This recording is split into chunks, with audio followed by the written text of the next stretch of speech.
¿Y si el cuerpo no fuera una prisión ni un simple instrumento, sino un santuario donde cada célula canta un salmo secreto? ¿Y si cada órgano, lejos de ser mera función, fuera en realidad una puerta al infinito, una cámara sagrada en la que el alma dialoga con la presencia? La mirada habitual, entrenada por la prisa y el hábito, ve en el cuerpo solo materia, solo biología, solo la trama de lo útil o lo imperfecto. Pero hay otra mirada, la de los sabios y los místicos, que revela una arquitectura interior donde cada pliegue es altar, cada dolor es mensaje, cada movimiento es liturgia.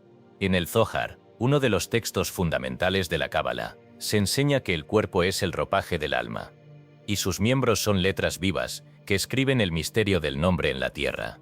Traducción libre: no somos habitantes casuales de este templo, somos, a la vez, su arquitecto, su sacerdote y su testigo. Las emociones que no hemos digerido, los pactos que hicimos con el dolor o con la dicha, los recuerdos que llevamos como cicatrices invisibles, todo queda inscrito en la carne, esperando la visita amorosa de la conciencia. El Corpus Hermeticum, compendio de la sabiduría esotérica de Egipto y Grecia, afirma que todo lo que es abajo es como lo que es arriba, y que en el cuerpo se refleja el movimiento de las estrellas, el flujo de las estaciones, el ritmo de la creación. Así, no hay parte pequeña ni gesto trivial. Cada órgano es una metáfora, un umbral, una posibilidad de reencuentro con el todo. La enfermedad, el dolor, la fatiga, lejos de ser enemigos a combatir, son mensajes de lo sagrado pidiendo ser escuchados. Juan de la Cruz, poeta del éxtasis y del abandono, escribió: «Oh noche que juntaste amado con amada, amada en el amado transformada. El encuentro con el dolor no es castigo, sino puerta de transformación, un modo en que la divinidad busca reconocerse en la fragilidad de lo humano». Este libro nace de la certeza de que cada dolor es un ritual no terminado, una oración que aún resuena en los pasillos del templo interior. El cuerpo no necesita ser vencido ni superado, sino escuchado y habitado con reverencia. Cada síntoma es una llamada a la presencia, cada fatiga es una invitación al regreso, cada herida es un evangelio viviente que no se ha dejado leer. Aquí no encontrarás recetas rápidas ni fórmulas para silenciar el cuerpo, sino el arte de descifrar sus símbolos, de abrir sus puertas, de caminar por sus altares con la conciencia despierta. Quien se atreve a mirar así, descubre que lo sagrado nunca estuvo lejos, habitaba en el latido, en la respiración, en el temblor, en el gozo y en la herida. Habitar el cuerpo es, entonces, habitar el misterio. Y en ese acto humilde y absoluto, el alma aprende que no hay distancia entre Dios y lo humano, porque el templo ya estaba aquí, esperando ser encendido desde adentro. El dolor no es tuyo. Escrito y publicado. Por escucha tu subconsciente. Todos los derechos reservados. Hemos notado que más del 80% que visitan nuestro canal no está suscrito. Puede apoyar este proyecto presionando el botón de suscribirse y dándole me gusta al video. Gracias por inspirarnos en seguir creando más y mejor contenido para ti. ¿Estás listo para transformar tu vida? Capítulo primero. La cabeza que piensa demasiado. Luz encerrada. ¿De dónde surge el río interminable de pensamientos que inunda la mente cuando el silencio de la noche se posa sobre la casa y todo parece en calma menos la cabeza? ¿Por qué la mente, creada para servir como lámpara y guía, termina a menudo convertida en un laberinto de voces que no se apagan? Comienza aquí la cartografía de la zona más etérea y sin embargo la más ruidosa del cuerpo, la cabeza, santuario donde se reúnen los ecos del pasado, las previsiones del futuro y las preguntas que nadie ha podido responder. Hay noches en que el insomnio se instala no por fatiga del cuerpo, sino por exceso de pensamientos. Una madre, sentada junto a la cuna de su hijo, observa la sombra danzar sobre la pared y en su mente se despliegan escenarios. ¿Seré capaz de protegerlo de todo mal? ¿Acaso he hecho lo suficiente hoy? ¿Qué pasará mañana si no logro descansar? ¿Cómo evitar el sufrimiento de los que amo? La preocupación, nacida del amor, pronto se transforma en ansiedad, y esta, a su vez, en una jaula invisible que aprieta la frente. El pensamiento, que debería ser un instrumento de claridad, termina convertido en prisión sin barrotes. Así la cabeza se llena de niebla, y el brillo natural del entendimiento queda sepultado bajo capas de ideas, juicios y recuerdos. Pero, ¿acaso no es esto un reflejo del drama más antiguo? El ser humano, dotado de la facultad de pensar, termina identificándose con el ruido mental, confundiendo la luz de la conciencia con el destello errático de los pensamientos. Aquí reside el primer exilio: creer que somos lo que pensamos, olvidar la fuente silenciosa de la que surge toda idea. En el Evangelio de Tomás, resuena una advertencia que atraviesa los siglos: cuando hagáis de los dos uno, y hagáis el interior como el exterior, y el exterior como el interior, entonces entraréis en el reino. Traducción libre. Esta sentencia, lejos de ser un acertijo sin sentido, es la invitación a reunir los fragmentos dispersos del ser, a dejar de buscar afuera lo que se oculta en lo más íntimo, a volver al centro donde el pensamiento ya no se pelea consigo mismo. ¿Cómo se logra esa unidad? Ese regreso al reino donde el pensamiento deja de ser tormenta y se convierte en brisa clara. Krishnamurti, cuya vida fue una meditación viva sobre la naturaleza del pensamiento, lo expresó con una lucidez que hiere y sana a la vez. El observador es lo observado. ¿Qué significa esto sino que hay, en lo más profundo de la mente, una luz que no es pensamiento, pero lo ilumina todo?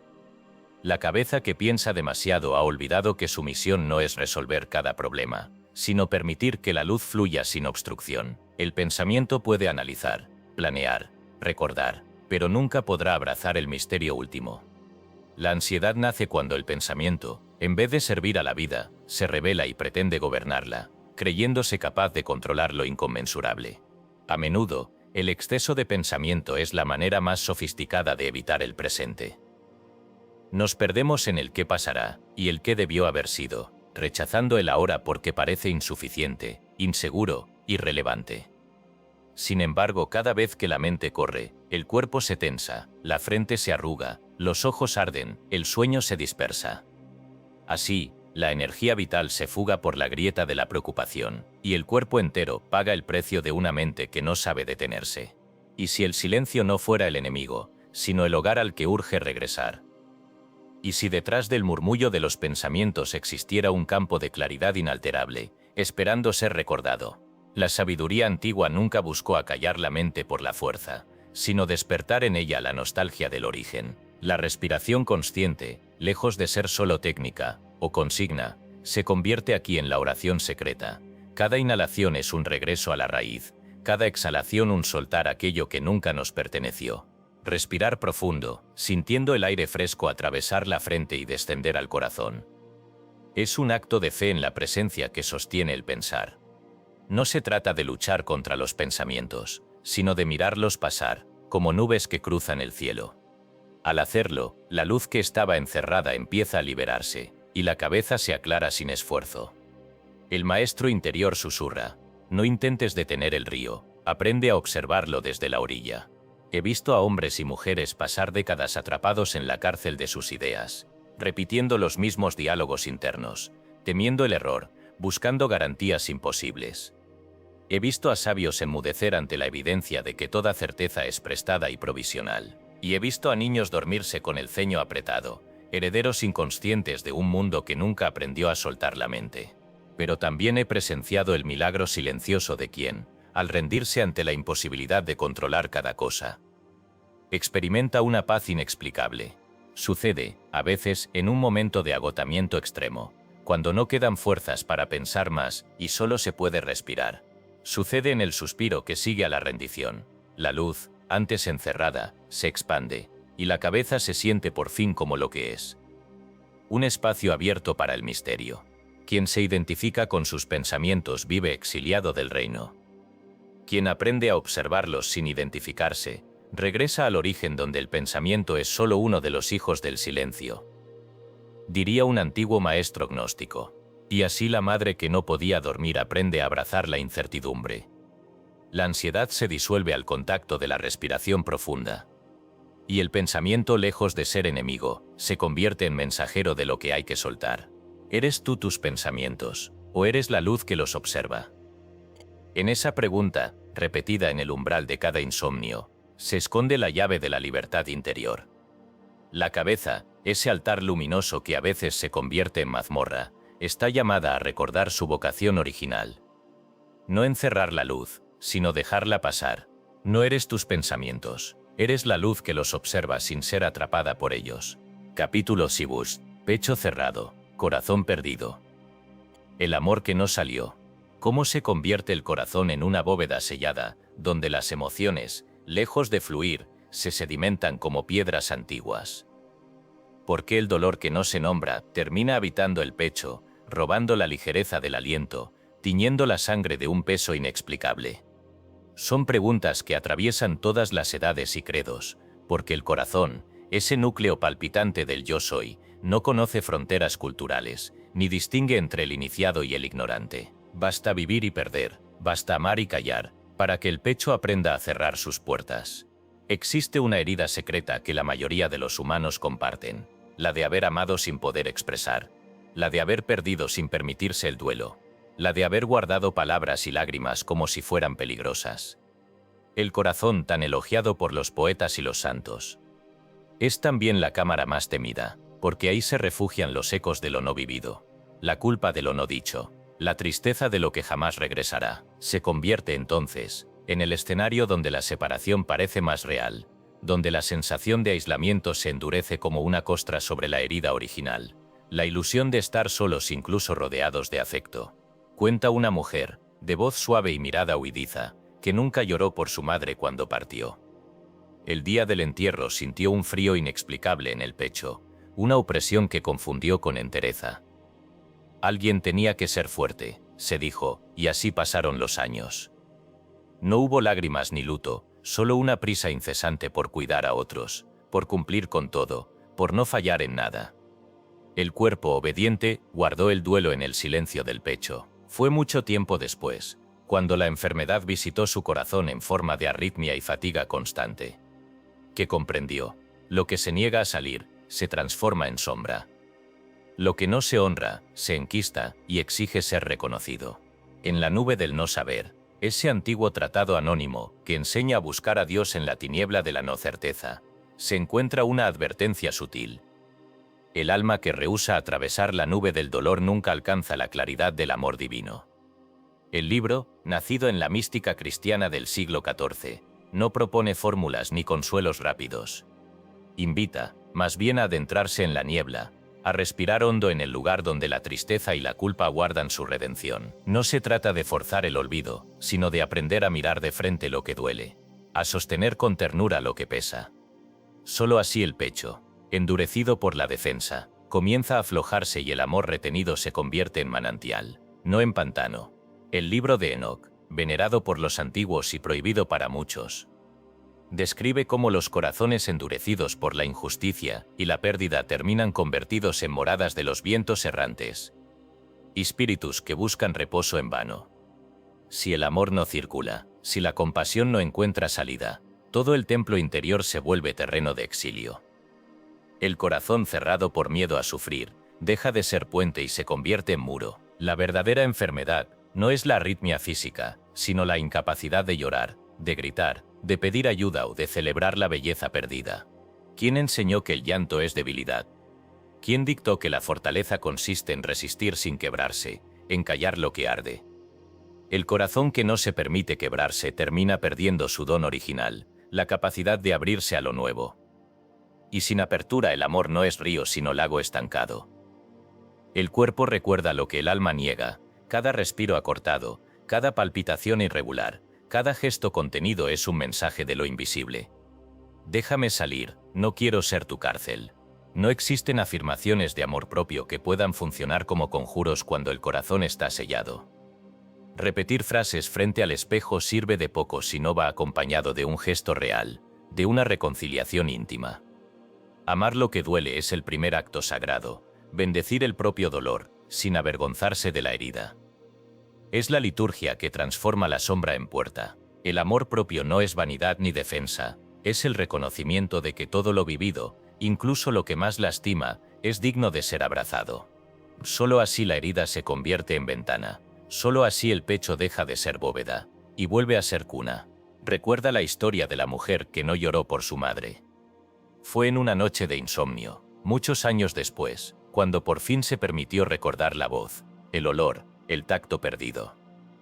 No hubo palabras ni explicaciones, solo un sollozo sordo que ascendió del vientre al pecho y rompió el dique. Al día siguiente, la opresión había disminuido, la fatiga se tornó más leve.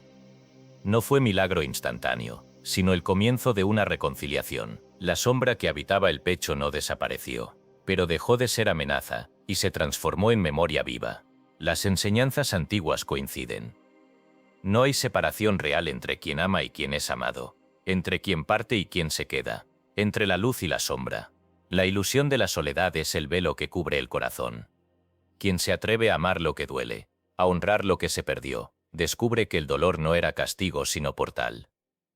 El corazón, entonces, recuerda su misión original, ser el altar donde lo humano y lo divino se encuentran, donde la herida es transfigurada por la compasión. ¿Te has preguntado alguna vez qué dolor no has querido sentir? ¿Qué pérdida aún guardas sin nombre? ¿Qué palabras de amor aún esperan nacer en tu pecho? El camino de regreso no requiere heroicidad, solo humildad para reconocer lo que está estancado y voluntad de abrir la puerta. Cada lágrima retenida es un cántaro sagrado, cada abrazo postergado, una oración pendiente. Cuando el pecho aprende a soltar, el alma vuelve a respirar y el corazón se vuelve transparente. En la más profunda de las noches, cuando el silencio es absoluto y no hay testigos, el corazón herido susurra la única verdad que importa. Cuando amas lo que duele, el dolor se convierte en puerta. Capítulo 13. Garganta silenciada. El nombre que no dices. Hay lugares en el cuerpo donde la energía del alma tropieza antes de nacer al mundo. La garganta, delgada frontera entre lo pensado y lo pronunciado, se convierte muchas veces en una compuerta cerrada por el miedo, la costumbre o el pudor. ¿Quién no ha sentido ese nudo en la garganta justo cuando el corazón querría gritar su verdad? ¿Quién no ha callado una palabra necesaria por temor a herir, a ser juzgado, a perder la aceptación de los otros? Así el verbo, semilla sagrada, queda retenido y la garganta se vuelve depósito de todo lo no expresado. Cuentan que en una aldea remota vivía un niño de voz dulce y risa clara, hijo único de padres temerosos del escándalo y la desaprobación. Su madre, marcada por un linaje de mujeres que callaron más de lo que hablaron, le enseñó desde pequeño a no alzar la voz, a no interrumpir el silencio sagrado de la casa, a no perturbar el aire con preguntas incómodas. Su padre, ausente por miedo a la confrontación, miraba con ternura y distancia. Un día durante la comida, la abuela derramó agua sobre el mantel. El niño, con la espontaneidad de la inocencia, soltó una risa franca. El eco de esa risa se perdió en el muro de miradas severas. Nadie dijo nada, pero la lección quedó inscrita. El gozo debía ser contenido, la voz, amordazada por el deber. Con los años, el niño aprendió a guardar silencio en momentos de alegría y de dolor, a fingir indiferencia cuando la garganta ardía por decir lo que no se atrevía. Así, la energía de la vida se fue acumulando en la estrechez de su cuello. Y cada palabra no dicha, cada canto reprimido, fue construyendo un muro invisible entre su alma y el mundo. En el libro de los secretos sufí, atribuido por tradición a Hakim Sanai, se repite una advertencia. La palabra no pronunciada es un ave cautiva. Solo cuando canta, el alma conoce su libertad. No es casual que muchas prácticas místicas insistan en el poder de la vibración, del mantra, del canto, como formas de abrir la garganta y liberar lo que ha quedado atrapado. En la tradición sufí, el murmurador interno, ese que teme y duda, solo encuentra paz cuando se atreve a entonar el nombre de Dios, aunque sea en susurro, aunque sea solo para sí. Rumi, poeta de los encuentros imposibles, recordaba que el silencio no es la ausencia de palabras, sino el temor de pronunciar lo verdadero. La garganta, entonces, es el umbral entre el amor y el miedo, entre el interior y el exterior, entre la autenticidad y la máscara. El niño que enmudeció para no incomodar crece hasta convertirse en adulto prudente, eficiente, socialmente aceptable, pero internamente fragmentado, porque lo que no se dice no desaparece. Busca otros caminos para salir, a veces como dolor físico, otras como ira acumulada, o como tristeza sin causa aparente.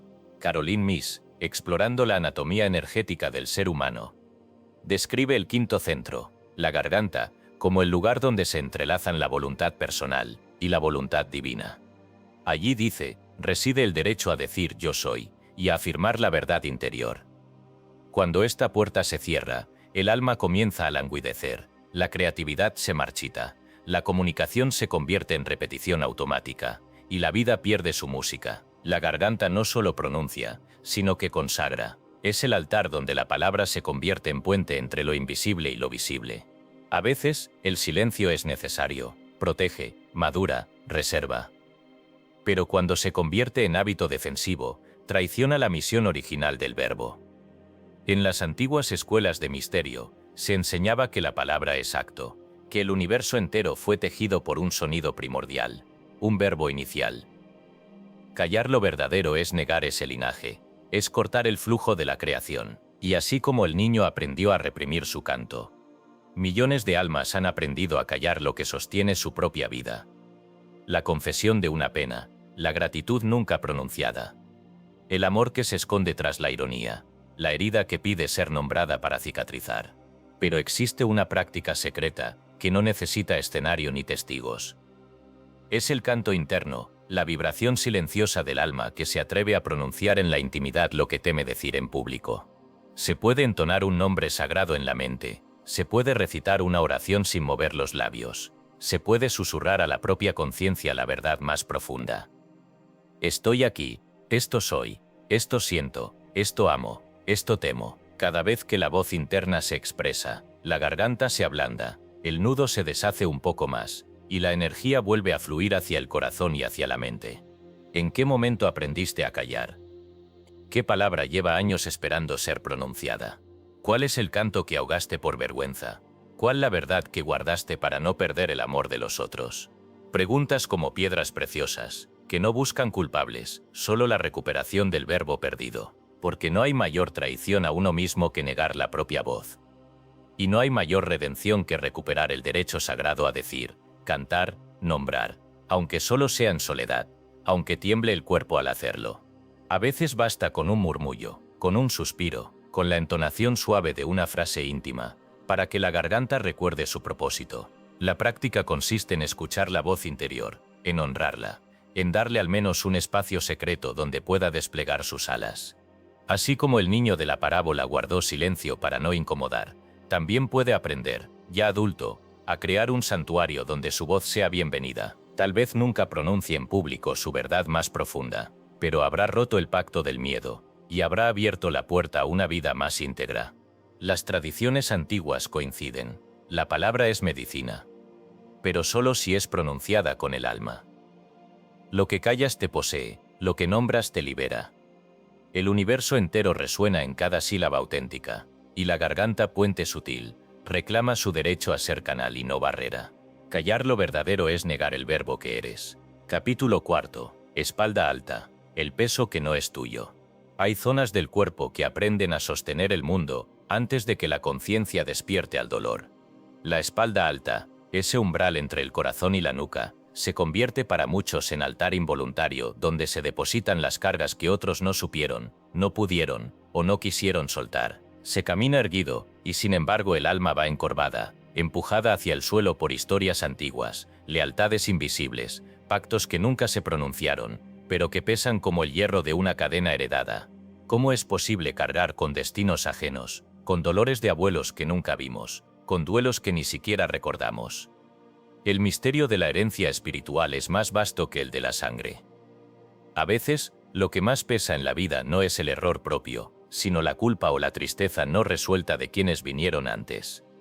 Bert Hellinger, explorador del alma familiar, enseñó que el amor ciego busca siempre el equilibrio, aunque el precio sea arrastrar la cruz de los antepasados. Si tú no lo llevas, lo llevará otro. Dicen las voces antiguas del clan.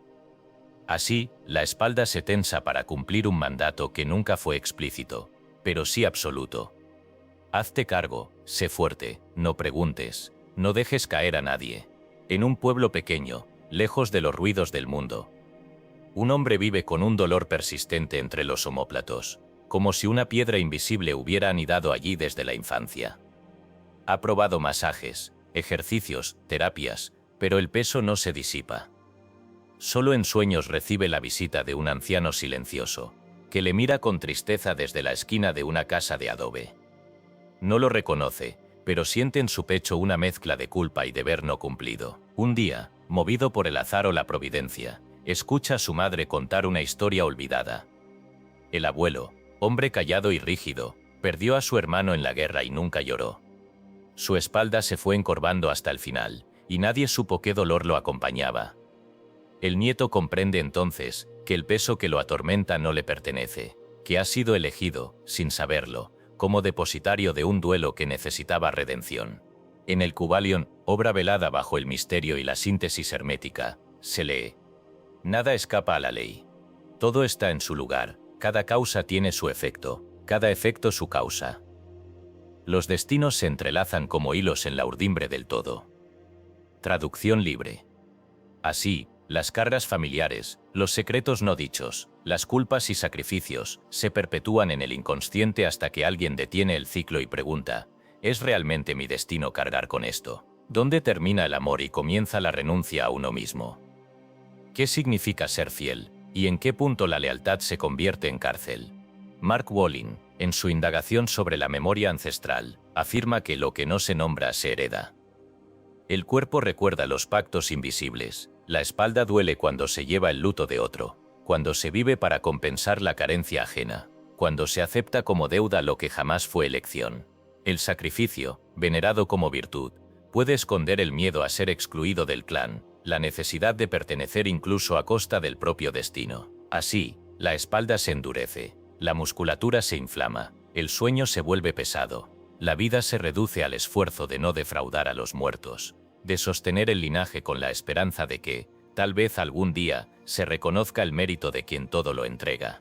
Pero la presencia, esa voz sutil que atraviesa los siglos, susurra otra enseñanza. El sacrificio verdadero no es cargar con todo, sino discernir lo que corresponde soltar.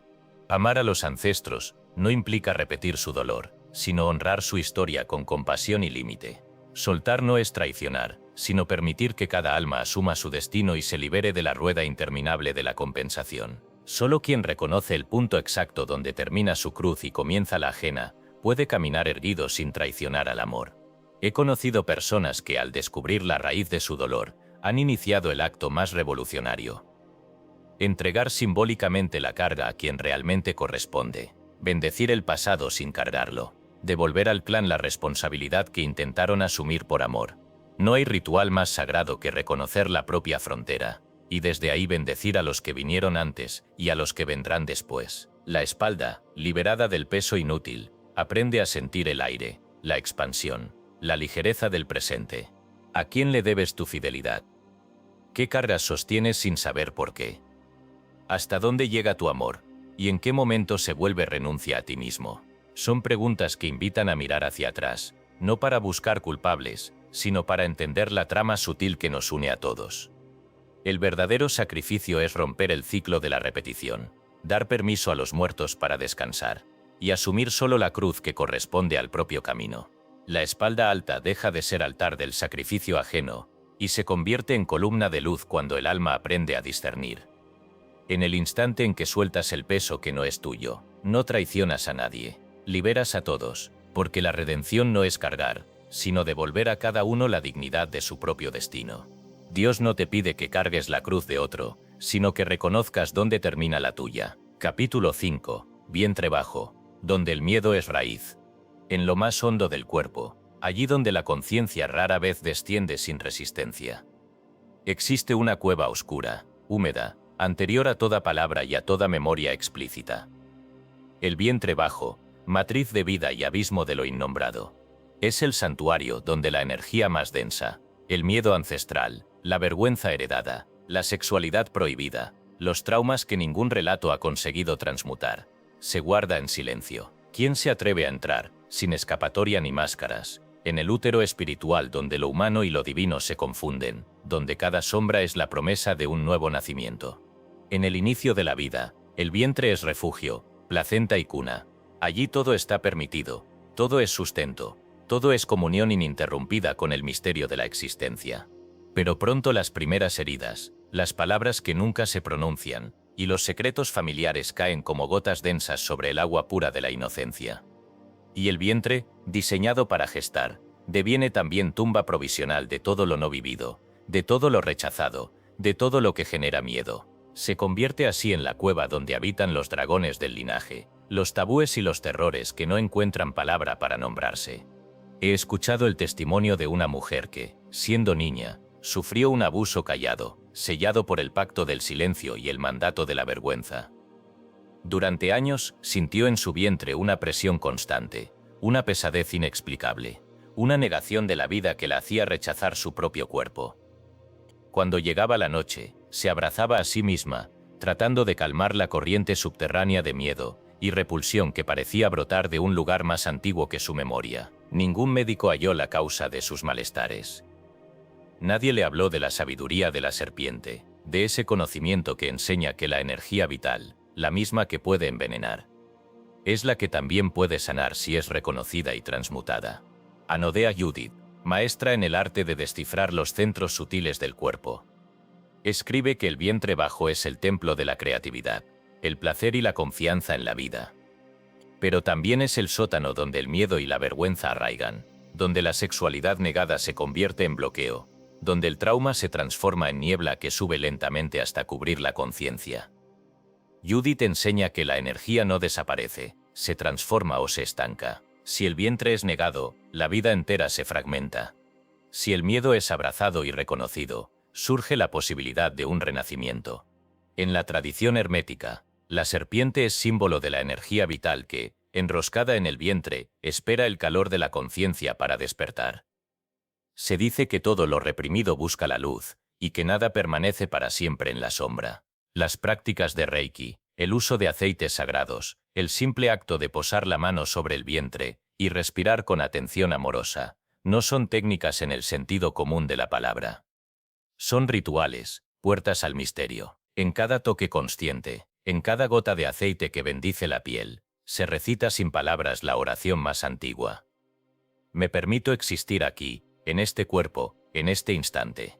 Hay quienes rechazan su propio vientre, quienes lo miran con desconfianza, con desprecio, con miedo a la herida que late bajo la superficie. Pero la sabiduría de la serpiente enseña que la única manera de transmutar el veneno es descender a la cueva sin expectativas, sin juicios, sin prisas. El vientre como útero espiritual no solo alberga el dolor sino también la semilla de una vida nueva. Allí donde más miedo sentimos de existir, donde más vergüenza habita, allí también está el germen de la redención. La mujer de nuestra historia, tras años de silencio y autodesprecio, un día se permitió acompañarse a sí misma en la penumbra del dolor. Sin buscar fórmulas mágicas ni promesas rápidas, aprendió a posar las manos sobre su vientre y a respirar, a soltar cada tensión como si fuera una ofrenda al misterio. Un día, mientras la brisa entraba por la ventana y la tarde caía en silencio, sintió como algo blando, casi imperceptible, comenzaba a moverse en su interior. No fue una revelación, ni una cura inmediata, sino el inicio de un reencuentro. La certeza de que podía habitar su propio cuerpo sin miedo, que el vientre ya no era solo guarida del dolor, sino matriz de una presencia nueva. Las enseñanzas ancestrales coinciden en que la vida se renueva desde abajo, desde lo más oscuro y olvidado. La energía que se estanca en el vientre no es castigo, sino oportunidad, no es maldición, sino llamado a descender y a escuchar. El Reiki, los aceites, los rituales de autocuidado, son solo gestos que abren la puerta a lo sagrado, el permiso de volver a nacer allí donde antes solo hubo exilio. En la profundidad del vientre se gesta la compasión hacia uno mismo. La aceptación de la propia sombra, la dignidad de existir incluso en los lugares menos iluminados. ¿Dónde habita tu mayor miedo de existir? ¿Qué vergüenza no ha sido nombrada? ¿Qué dolor nunca ha sido sostenido con amor? El vientre como cueva y como útero, espera sin prisa el regreso de la conciencia. Y solo quien desciende hasta allí, solo quien se atreve a nacer de nuevo en lo más oscuro de sí mismo, descubre que en ese fondo habita la promesa de una vida más plena. Allí donde temes existir, Dios aún te está esperando para nacer. Capítulo 6. Pies y raíces. Cuando no sabes estar, hay una forma sutil de exilio que no se reconoce fácilmente, pues suele estar envuelta en los ropajes de la espiritualidad, de la aspiración, del deseo de trascendencia. Es el exilio de la falta de arraigo, la desconexión con la tierra, el miedo a encarnar de verdad. Los pies, esa porción humilde y sagrada del cuerpo, son testigos silenciosos del grado en que aceptamos o rechazamos estar aquí, ahora, en este mundo. Si el alma no se atreve a entrar del todo, los pies lo delatan, fríos, tensos, a veces insensibles. A menudo inquietos, incapaces de sostener el peso de la presencia. Se cuenta la historia de un místico que, habiendo dedicado décadas a la contemplación, Alcanzó grandes alturas de lucidez interior. Conocía la estructura de los cielos, las escrituras secretas, los mantras que invocan el silencio. Sin embargo, su vida terrenal estaba marcada por la precariedad.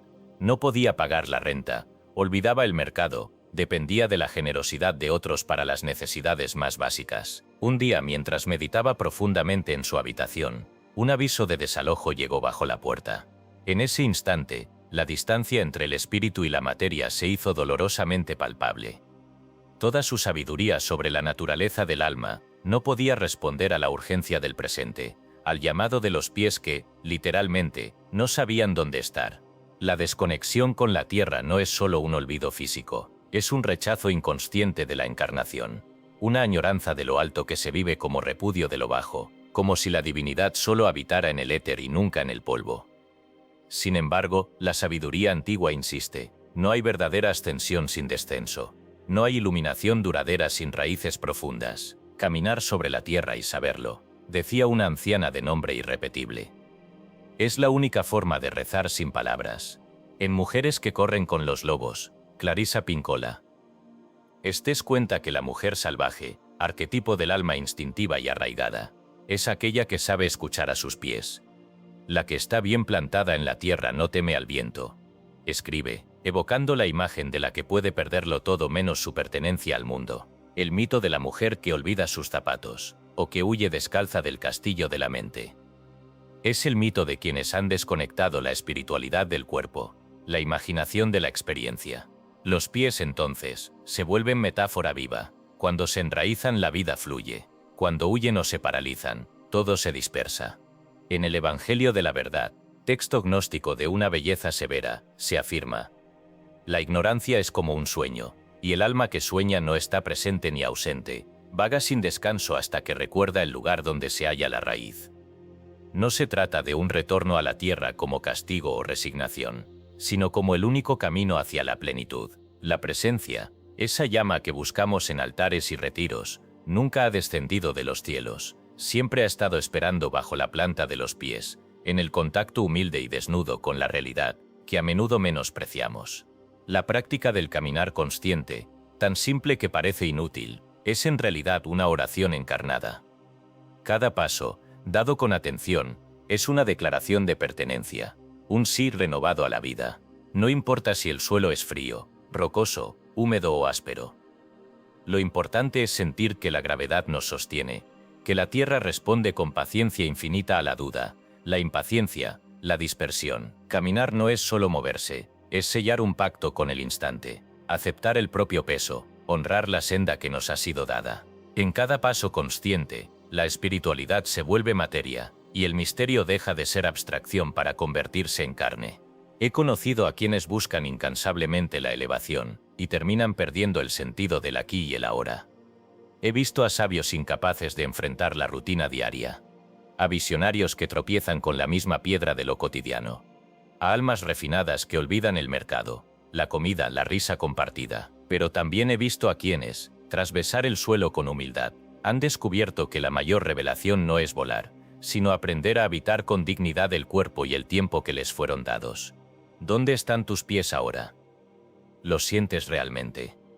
¿Te pertenecen o son solo vehículos automáticos que te llevan donde no quieres estar?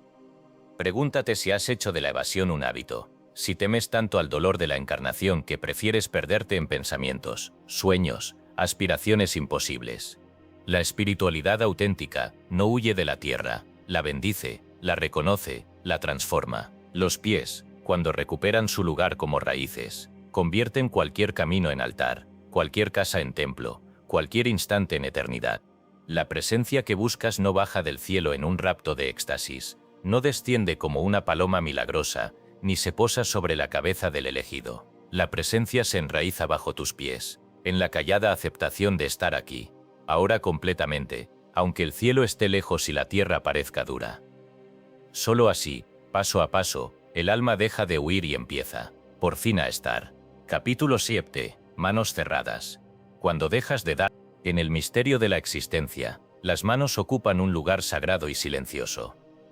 Son las primeras en tocar el mundo, las que exploran, reciben, modelan, sanan y despiden.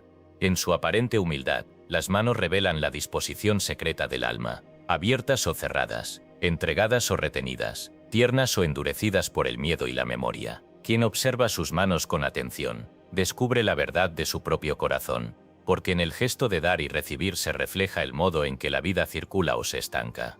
Hay quien nace con manos generosas, prestas a compartir, a bendecir, a consolar.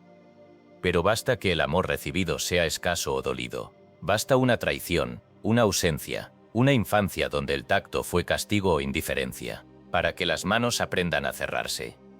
A veces la herida es tan sutil que pasa inadvertida durante años, como en el caso de una mujer que, sin saberlo, dejó de tocar cuando nadie la tocó con verdadero amor. De niña buscó el abrazo que nunca llegó, la caricia prometida en la mirada de su madre o en la voz de su padre. Los días pasaban, y el contacto era frío, breve, ausente. Aprendió entonces a vivir con las manos quietas, a cuidar el espacio de los otros, a no pedir, a no ofrecer. Ya adulta, descubrió que sus manos no encontraban motivo para el gesto, que la ternura le parecía incómoda, que el dar era sospecha de pérdida. Sus relaciones se hicieron distantes, su cuerpo se volvió frontera. Y en la noche, a solas, sentía el peso de una ausencia sin nombre, una carencia que ningún pensamiento podía explicar. Santa Teresa de Jesús, en una de sus cartas a las hermanas de su convento, escribe: «La mano que ora se une con la de Dios, y se vuelve fuente, la que se guarda para sí se seca en su propia sed». Estas palabras, surgidas de la experiencia de quien supo dar y recibir sin medida, resuenan en los siglos como advertencia y promesa. Porque el agua que no se comparte se pudre, y la bendición que no se ofrece se convierte en carencia. Las manos, cuando dejan de dar, no solo pierden el mundo, pierden también el acceso al manantial interior que las nutría. En el libro de Mirdad, ese evangelio sin religión, se encuentra un pasaje donde el maestro enseña: «No temas dar, porque nada posees que no te haya sido dado. Lo que entregas sin miedo se multiplica en lo invisible. Lo que retienes por temor se desvanece como polvo en el viento». Es una ley secreta, reconocida por sabios y santos de todas las tradiciones. La vida circula a través de nosotros, y en el punto donde nos aferramos, se interrumpe el flujo. El dar no es un gesto de superioridad, ni un acto de sacrificio impuesto, es, en su esencia más pura, el reconocimiento de que la existencia es un cauce, y que nada nos pertenece del todo. El Zohar, compendio místico de la tradición cabalística, describe las manos como canales de luz que unen el mundo de arriba con el mundo de abajo. Cada vez que una mano se extiende para bendecir, para curar, para sostener al otro, la energía divina atraviesa el cuerpo y se manifiesta en lo visible. Cuando las manos se cierran por rencor, desconfianza o temor a perder, la luz se detiene, la corriente se bloquea, y la vida se empobrece. No es que el universo castigue, es que la mano cerrada olvida su naturaleza de puente y se convierte en muro. La historia de la mujer que dejó de tocar es la historia de quienes temen volver a dar, porque nunca recibieron sin condición. El dolor se refugia en el cuerpo y se traduce en gestos mínimos. Una caricia postergada, un abrazo evitado, una distancia que se instala sin palabras. Pero la enseñanza más profunda no es que haya que forzarse a dar, sino que es necesario primero sanar la herida original, reconocer la carencia sin juicio, volver a permitir que la vida circule a través de uno. Cuando el amor recibido es genuino, aunque llegue tarde, las manos recuperan el deseo de tocar y de ser tocadas. Es en ese reencuentro, a veces tímido, a veces jubiloso, donde el cauce vuelve a abrirse y la energía perdida retorna al manantial. ¿Has mirado tus manos últimamente? ¿Recuerdas el último gesto de verdadera entrega? ¿Guardas rencores, desconfianzas, miedos que se refugian en los dedos cerrados, en las palmas que no se abren? La práctica de bendecir, aunque sea en silencio, aunque solo se trate de posar la mano sobre el propio pecho o sobre la cabeza de un ser amado, es un modo de restaurar el cauce, de reconciliarse con la fuente. No es necesario mucho, basta con el gesto sincero, con el permiso de dejar que la vida pase a través de uno. Las manos abiertas no se vacían, se llenan de la única riqueza que no puede perderse, la del flujo que viene de lo alto y desciende hasta lo más humilde. En la economía secreta del espíritu, quien da recibe, quien bendice es bendecido, quien se atreve a tocar sin miedo recupera la memoria de la ternura primordial. Cuando tus manos bendicen, no te vacías, te vuelves cauce. Capítulo 8. Hombros en tensión. La carga del deber. En la arquitectura invisible del cuerpo, los hombros son vigas silenciosas sobre las que se sostiene no solo la cabeza, sino el peso de historias no dichas, expectativas heredadas y promesas nunca pronunciadas.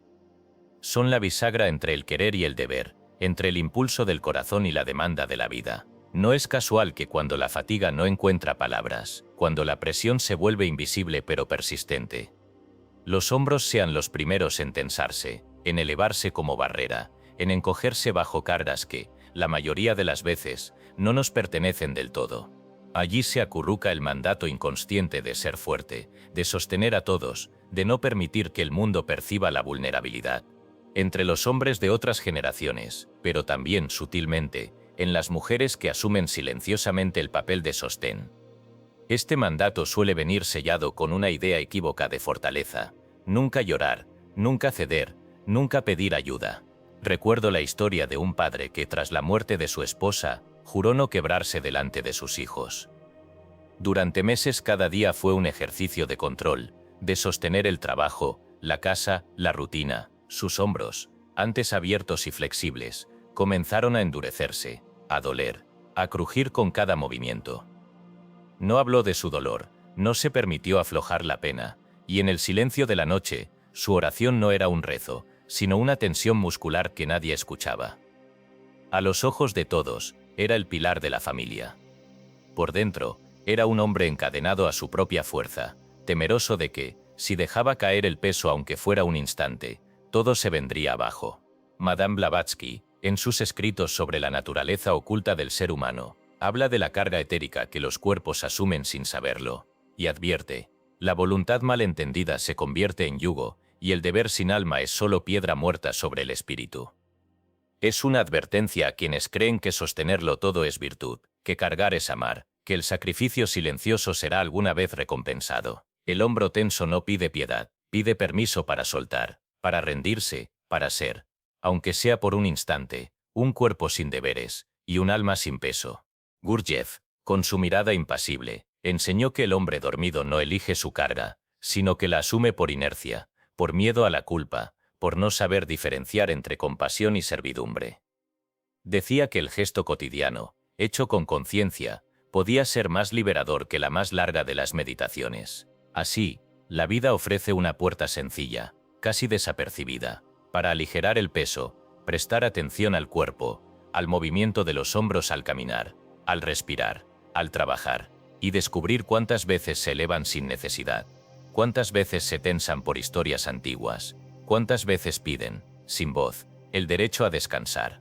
La práctica integrada en la vida no es forzar el relajamiento ni buscar técnicas complicadas, sino hacer del gesto cotidiano, el aflojar un poco los hombros al exhalar, el permitir que caigan al sentarse, el notar su posición al hablar, un ritual silencioso de liberación. No hace falta pedir permiso ni esperar el momento adecuado, basta con recordar, una y otra vez, que el peso puede ser soltado, aunque sea por un instante. En ese instante, la fortaleza se redefine. Ya no es aguantar, sino reconocer la humanidad propia y permitir que la vida circule de nuevo. A lo largo de los años, he visto a muchos padres, madres, hijos, líderes y cuidadores, transitar por la vida con hombros endurecidos, como si cargar fuera el precio de pertenecer, la prueba del amor o la señal de que se está cumpliendo con el destino. Pero también he presenciado el milagro de quienes, al aceptar su derecho a soltar, han descubierto que el mundo no se desmorona por ello, que la compasión no exige la autoexigencia perpetua, que el verdadero servicio incluye el permiso de descansar. ¿Sobre qué hombros descansa tu mundo? ¿Cuántos pesos llevas que no son tuyos? ¿Cuántos mandatos repites sin preguntarte si aún son necesarios? ¿En qué momento tu fortaleza dejó de ser elección y se volvió cárcel? Son preguntas incómodas, pero también son llaves. Los hombros cuando se abren permiten la entrada de la gracia, cuando se sueltan permiten el paso de la ternura, la humildad y el alivio. No es el peso lo que duele, es la creencia de que no puedes soltarlo. El deber, sin conciencia, se convierte en exilio. Con conciencia, es solo una parte del camino. Permítete, aunque solo sea ahora, soltar los hombros. Siente el espacio que se abre, la respiración que desciende, el alivio que asoma como una brisa suave. Ahí comienza la verdadera fortaleza, en el acto humilde y silencioso de dejar caer lo que ya no hace falta, en la confianza de que la vida continúa incluso cuando dejas de sostenerla todo el tiempo. No es el peso lo que duele, es creer que no puedes soltarlo. Capítulo 9. Rodillas rígidas. El orgullo que no se arrodilla. Hay regiones en el cuerpo donde el alma libra batallas secretas. Y ninguna es tan silenciosa ni tan intensa como la que ocurre en las rodillas. Lugar de tránsito entre lo alto y lo bajo, entre el deseo de avanzar y la humildad de ceder, las rodillas encarnan la relación con lo sagrado, flexibilidad o rigidez, entrega o resistencia, apertura o encierro. Es aquí donde el orgullo, disfrazado de dignidad o de independencia, encuentra su último refugio. Las rodillas rígidas cuentan la historia de un ego que no ha aprendido a rendirse, que teme perder el control, que prefiere endurecerse antes que confesar la necesidad de algo más grande. El cuerpo se endurece siempre donde el alma se resiste a ceder. Quien se niega a doblar las rodillas, quien rechaza la posibilidad de inclinarse ante el misterio, va construyendo una fortaleza que, a la larga, se convierte en cárcel. Así la vida transcurre entre avances laboriosos y retrocesos involuntarios, entre metas perseguidas con furia y la incapacidad de detenerse a contemplar lo esencial. No es extraño que la inflamación, el dolor o la debilidad de las rodillas acompañen a quienes han confundido la resiliencia con la obstinación, el carácter con la negación de la propia fragilidad. La historia de un ateo místico, contradicción solo aparente, ilustra este punto con la elocuencia de los hechos vividos. Fue un hombre de razón aguda, convencido de que el universo no esconde más secreto que el que la mente puede descifrar.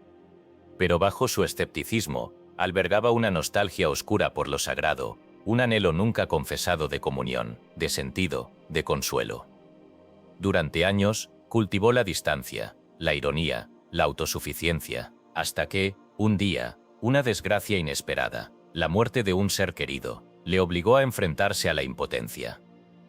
Incapaz de encontrar alivio en sus antiguas certezas, de pronto una madrugada, se arrodilló en la penumbra de su cuarto. No hubo oración, ni palabras, solo el acto físico de doblar las rodillas, de rendirse a lo que no podía comprender. Y allí, en ese gesto sin nombre, las lágrimas brotaron por primera vez, arrasando años de sequía interior. La rigidez se quebró, y en el vacío se insinuó una presencia silenciosa, inexplicable y suave. El Tao Te Ching enseña: el río vence a la roca porque cede, y la flexibilidad es la fuerza de la vida. El sabio no se exalta a sí mismo, no se aferra al poder, no endurece su curso, fluye, se adapta, se inclina, y en ello encuentra la verdadera plenitud. Así también las rodillas, cuando recuperan su humildad original, recuerdan al alma que rendirse no es humillación, sino acceso a una fuerza mayor que la de la voluntad propia. Resistir a lo sagrado, rechazar la inclinación, solo prolonga la soledad. Ceder, aunque solo sea un instante, basta para abrir la puerta de la unidad. En el libro de la sabiduría interior, atribuido a Jalal ad-Din Mohammed Rumi, en una de sus compilaciones menos conocidas, se lee: aquello ante lo cual te arrodillas es lo que determina tu destino. Arrodíllate ante el miedo, y serás esclavo. Arrodíllate ante el amor y serás libre. No se trata, por tanto, de rendirse a cualquier poder, sino de elegir ante qué presencia, ante qué verdad, ante qué misterio doblar el orgullo. Las rodillas no fueron hechas solo para el avance físico. Son, en la arquitectura sagrada del cuerpo, el lugar donde la vida pide ser recibida, donde la soberbia es disuelta, donde la pertenencia al todo se reconoce. La práctica de arrodillarse, relegada por la modernidad a la sospecha de sumisión o de debilidad, es, en realidad, un acto de valentía metafísica. Significa reconocer que hay algo más allá del yo, algo digno de respeto, de asombro, de devoción. Arrodillarse no implica perder la dignidad, sino recuperarla en su fuente más profunda. Es aceptar que la vida no está bajo control y aún así, abrirse al milagro de la existencia. He conocido a quienes han vivido años, con rodillas rígidas, incapaces de ceder, atrapados en el espejismo del dominio, solo para descubrir, en el momento más inesperado, que la rendición les traía la paz que la victoria jamás pudo darles. También he visto a quienes, tras una vida de resistencia, se inclinan por fin ante la belleza, el dolor, el amor, el misterio, y en ese acto encuentran, no derrota, sino comunión. La unidad no es logro del ego, sino fruto de la entrega. ¿Dónde se endurecen tus rodillas? ¿Ante qué o quién te niegas a ceder, a inclinarte, a rendirte?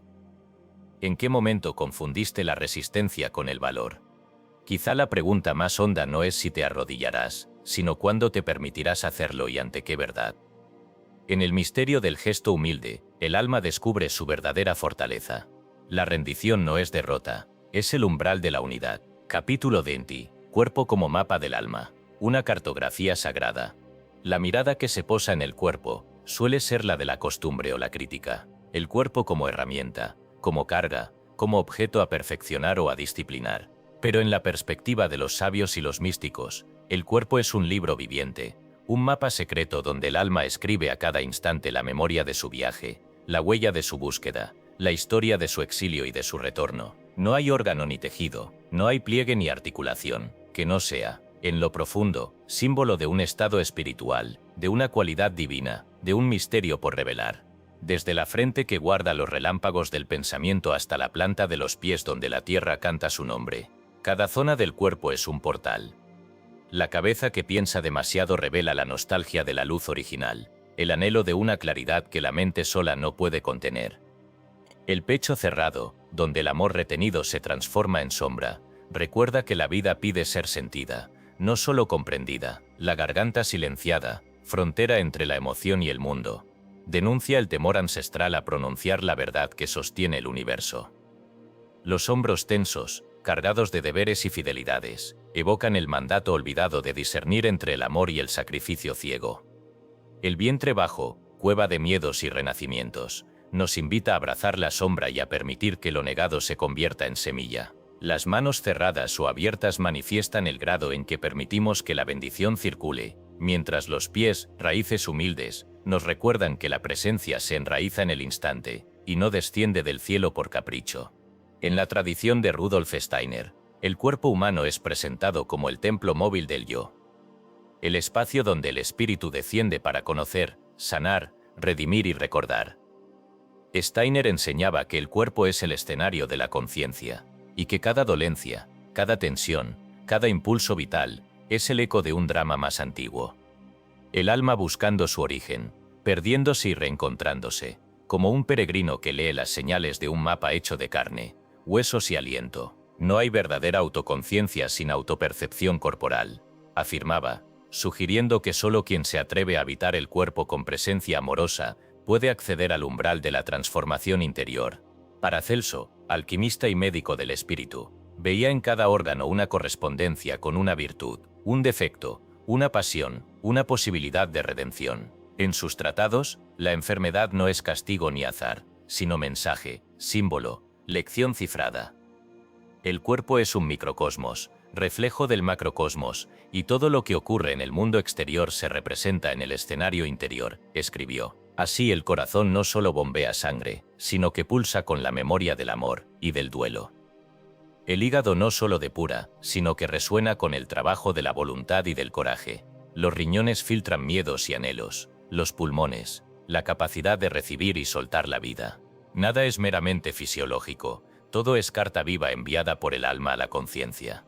El libro egipcio de los muertos, manual de tránsito y despertar para el alma desencarnada, describe con poesía hierática el cuerpo como morada de los dioses y como campo de pruebas para la verdad. Allí se lee, el corazón es pesado en la balanza, la lengua confiesa o se calla, las manos muestran lo que se ha dado, los pies llevan al justo al portal de la luz. En la travesía del alma, cada parte del cuerpo es interrogada, cada gesto es recordado. No hay juicio mayor que el de saber si el cuerpo fue vivido como prisión o como templo, si fue negado por miedo o habitado por amor. Unificando las enseñanzas, el cuerpo se revela como la vasija donde la divinidad se experimenta a sí misma. Todo lo vivido, el dolor y el gozo, la tensión y el alivio, la resistencia y la entrega, son modos en que Dios se recuerda en la forma. Aprende el arte de la encarnación, reescribe la eternidad en la fugacidad del instante. Nada sobra, nada es banal, cada síntoma, cada estremecimiento, cada impulso, son cartas del misterio para quien sabe leerlas con reverencia. El verdadero acto espiritual no es negar el cuerpo, ni trascenderlo por rechazo, sino descubrirlo como el primer altar, el primer texto sagrado, el primer y último mapa. Cuando el alma aprende a leer el cuerpo, descubre que ninguna herida es ajena a la curación, que ninguna rigidez es definitiva, que en cada pliegue aguarda un secreto para ser revelado. El cuerpo no es prisión, sino vasija, no es castigo, sino oportunidad, no es impedimento, sino puente.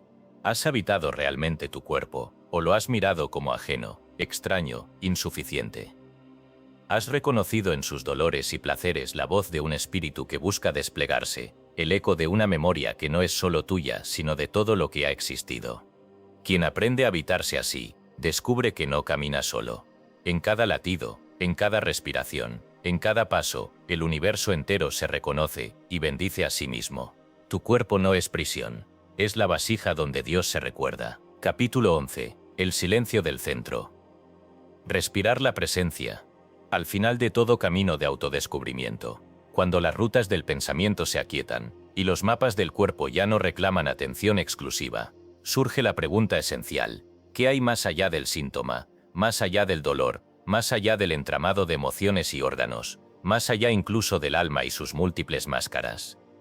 La respuesta no se encuentra en los extremos, ni en la búsqueda incansable de la causa, ni en la exégesis infinita de cada gesto. Se halla en el centro, en ese punto invisible y omnipresente que, sin ocupar espacio, sostiene y permea todo lo que existe. Ese centro no tiene nombre, aunque todas las tradiciones lo han intuido. Es la presencia, el silencio fecundo, la respiración primordial donde nace y se disuelve el misterio. Hay quienes buscan la sanación recorriendo cada chakra, cada órgano, cada recuerdo, cada sombra. Y si bien ese viaje es necesario y sagrado, llega un momento en que el esfuerzo mismo se vuelve un velo, una distracción elegante que posterga el encuentro más simple y temido. El de estar aquí, en el centro, sin nada más que la conciencia de ser. En el corazón del corazón, no hay nada que corregir ni que alcanzar, solo un silencio vivo, más antiguo que la palabra, más íntimo que el pensamiento, más verdadero que cualquier creencia. El Bhagavad Gita, canto eterno de la India, condensa esta sabiduría con la claridad de lo que no puede ser dicho. Krishna, manifestación del divino, le dice a Arjuna: más allá de la mente, más allá del intelecto, más allá de los sentidos, hay un centro inmutable. Quien se recoge allí reposa en mí y yo en él.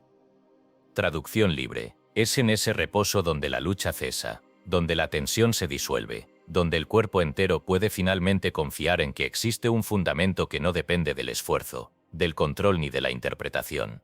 En la tradición gnóstica, el Evangelio de Felipe revela: el lugar donde nace la luz es el lugar donde todo se reencuentra. Allí no hay separación, ni nombre, ni palabra, solo la comunión del que es con el que es. Fragmento adaptado. Ese lugar es, a la vez, espacio y no espacio. Es el centro donde cada síntoma se convierte en umbral, donde el dolor se transforma en puerta, donde el gozo no necesita explicación. Allí la respiración deja de ser mecánica y se torna sacramento. Cada inhalación es un regreso al origen, cada exhalación, una entrega al misterio. Respirar, en su forma más profunda, es participar de un ritual ancestral que ninguna religión ha inventado y que ninguna escuela puede monopolizar. Es la ceremonia de estar vivos, el movimiento circular por el que el universo entra y sale de sí mismo, recordando a cada instante la unidad que sostiene la multiplicidad. El aire entra, el aire sale, y en ese vaivén la presencia se revela. No hay nada que retener, nada que perder, nada que proteger. La vida es un solo flujo, y el centro de ese flujo es el silencio que lo observa y lo nutre todo. Cuando el buscador se sienta, respira y deja de perseguir resultados, algo nuevo ocurre. El cuerpo se ablanda, la mente se aquieta, el alma descansa.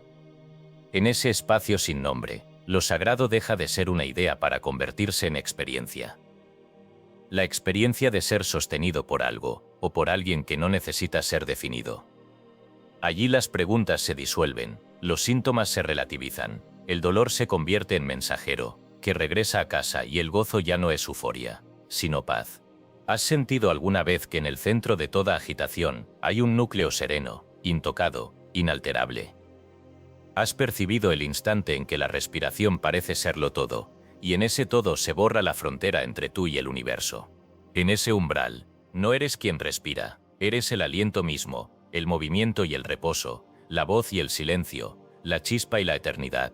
En la escuela más secreta de la vida, la respiración es el primer maestro. No pide teorías, ni grandes esfuerzos, solo atención, solo humildad, solo la disposición de rendirse, una y otra vez, al instante que llega y al instante que parte. Es en ese movimiento donde el nombre inefable que los sabios han intentado pronunciar durante siglos, se revela y se calla, se da y se retira, como un latido universal. En cada inhalación se pronuncia el nombre, en cada exhalación, desapareces en él. Capítulo 12. Liturgia invisible. Vivir como si todo fuera sagrado. La búsqueda espiritual, tan intensa y exigente, tan hambrienta de mapas, revelaciones, técnicas y prácticas, suele culminar en un descubrimiento que desarma toda pretensión. La vida misma es altar, y no hay gesto, palabra, pensamiento o silencio que no pueda ser liturgia. Los ritos y los métodos, las disciplinas y los ejercicios, los retiros y los votos, han sido necesarios para despejar el corazón, para afinar el oído del alma, para conducir al peregrino hasta el umbral del misterio. Pero, llegado el tiempo, toda instrucción cede su lugar a una evidencia simple, radical y luminosa. Lo sagrado no es excepción, sino sustancia de lo cotidiano. La vida, vivida sin fragmentos ni residuos, se convierte en la ofrenda más perfecta. En este punto final, no quedan recetas que aprender, ni secretos que conquistar. Cada acto, por humilde que sea, puede ser una oración encarnada. Cada encuentro, una manifestación de la presencia. Cada respiración, un regreso al nombre sin forma. La separación entre lo divino y lo mundano se disuelve, y lo que antes era motivo de inquietud se vuelve motivo de asombro sereno. Nada urge, nada se posterga, todo es ahora. Se cuenta en un pueblo apartado la historia de un anciano cuyo paso por la tierra fue tan leve que cuando partió nadie encontró grandes hazañas en su memoria. No escribió libros, no fundó escuelas, no pronunció discursos, no dejó riquezas ni descendencia visible. Sin embargo, quienes lo conocieron sentían, en su compañía, un silencio denso, una luz invisible que transformaba la atmósfera. Los niños dejaban de pelear cuando él pasaba. Los animales se acercaban a sus pies sin miedo. La gente más apurada disminuía el paso, sin comprender por qué, si lo cruzaba en el sendero. Nadie recordaba palabras memorables, y sin embargo, todos afirmaban que algo en la vida era distinto desde que él había estado allí. Una tarde de verano, poco antes de su muerte, un joven del pueblo se atrevió a preguntarle: ¿cuál es su secreto, abuelo? ¿Por qué su sola presencia nos cambia a todos? El anciano sonrió, miró el horizonte y respondió: he aprendido a no dejar residuo. Todo lo que hago es ya ofrenda. Todo lo que suelto es ya gratitud, cada instante recibido y entregado en silencio. No hubo explicación ni lección, solo una transparencia que lo envolvía y lo hacía, al mismo tiempo, presente y ausente, imprescindible y ligero como la brisa. La liturgia invisible es la vida ordinaria vivida, con una atención que no necesita testigos. No requiere más que la decisión, una y otra vez renovada, de estar aquí, de decir sí a lo que es, de no buscar reconocimiento ni huella, de permitir que Dios, ese nombre que ya no es nombre, se reconozca en lo simple. Quien así vive, no deja rastros de sí, pero en su estela queda el perfume de lo eterno. El círculo se cierra sin cerrarse. La presencia, descubierta en el síntoma, el dolor, el cuerpo, la respiración, ahora se revela en la ausencia de toda pretensión. Ya no hay buscador, ni búsqueda, solo el misterio celebrándose a sí mismo en cada pequeño gesto, en cada sílaba, en cada mirada, en cada adiós. Todo es altar, todo es rito, todo es don. Quien vive sin residuo, ya es Dios reconociéndose en lo simple.